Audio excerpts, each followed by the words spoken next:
I wrote film as film when I was a lot younger, quite a long time ago, and in a rather special kind of context that is difficult for people now to grasp. It came about from my writing in a magazine called Movie, which I'd been one of the co-founders of, and which had taken a very oppositional stance in relation to prevailing notions about what constituted cinema, good movies, and so on. Was quite a lot under the influence of Cahiers du Cinéma in France. And as a result of these writings, I was invited by Penguin Books to write a book that would be a follow-up to a very successful book that they'd had in the 1940s called Film by Roger Manvell. That book had been one of a number which basically all offered the same kind of definition of the medium of film, and which carried titles like Film as Art, to the Art of Film, Film Art, and so on. And so the book that Penguin initially wanted from me was a book about how to appreciate a film. What is the medium of film? What makes film an art? And partly under the influence of André Bazin, a number of us had come to think quite differently and to relate somewhat different ideas about film to a different range of tastes. Nobody in the older tradition would have thought it worthwhile to discuss films by Otto Preminger, for instance. So it took me a long time to write this book. I'm quite a slow writer and very nervous writer. So I'm always delaying writing and spending more time crossing out than writing new words. So it took a long time to produce the book, and in the time that the book was developing, I moved further and further away from the idea of presenting a methodology. And in a sense, Film as Film is a book against methodology. But it's also very much against the old practice, which one can associate with names like Balázs and Arnheim, of demanding that we produce a definition of art and then see how we can make film fit it. My procedure, and I was very gratified to find that it was also Stanley Cavell's procedure, was to ask more what makes a certain film exciting, what makes it meaningful to me, what makes it moving to me, what makes it exciting to discuss with other film-interested friends, and from that to derive a view of what the cinema could achieve. So it's a method which I hope puts the achievements of the filmmaker first and the critic second, which puts the critic in a relationship to the film where the critic's job is less to judge it and categorize it than to define its achievement. And obviously that does involve working with the films that one takes to operate at the highest levels of film. But that is not an a priori judgment. One ought to be available to surprise, to the thrill of something unexpected that delivers an important aesthetic experience or dramatic experience. And so approaching cinema with a definition of the good film seems to me exactly the wrong thing to do. So that's in some ways, the context out of which Film as Film came. In order to make it work, I had first of all to say what it was not, and to set up a notion of what prevailing aesthetic theories of film had been. I mean, there were psychological theories, there were sociological theories. I was mainly engaged with the aesthetic.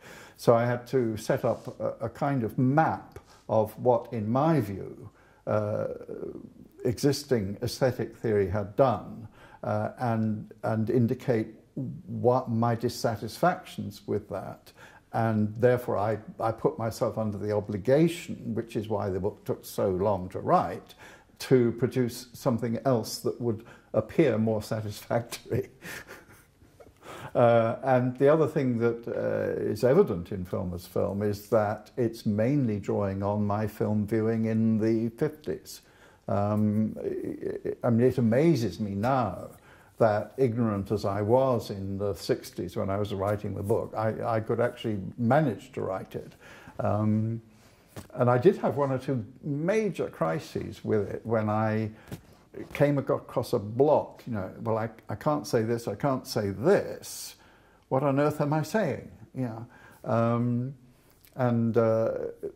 Yeah, I think it's normal. It's as with a PhD thesis, you know, the crisis point is actually very important, provided you survive it. Yes. And again, a reason the book took so long to write, so that it actually came out at a wrong moment for its own success, you know. But the reason it took so long to write was that I had to find my way through the crises and the blocks to something that did look like a resolution of the problems that I set up at the beginning. Really about how criticism should operate in relation to the achievements of filmmakers. The book has, in a sense, become canonical, but it has a very, very strange placing in film scholarship. Plenty of people feel it perfectly possible to write about film aesthetics with no reference to Film as Film at all. And it would be arrogant of me to suppose that they ought to do that. But it really is interesting that there's a kind of divide within film aesthetic scholarship between those who feel it necessary to at least note the existence of Film as Film and those for whom the book practically does not exist. So it always has occupied a slightly strange place in film scholarship. And that's partly in relation to the moment at which it came out, because having taken so long to write it, the polemic that Movie Magazine and other writers had engaged in was no longer new, and there was a new polemic around screen theory in operation. So in 1972, in a sense, the book already looked old-fashioned because it wasn't engaging with Althusser and all those others. That was a slight problem in its reception.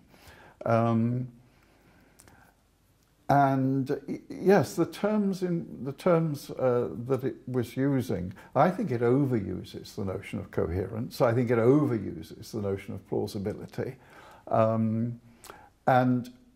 But on the other hand, I think one can. I do think that it is necessarily true of a work of art that confronting it, we look for its unity.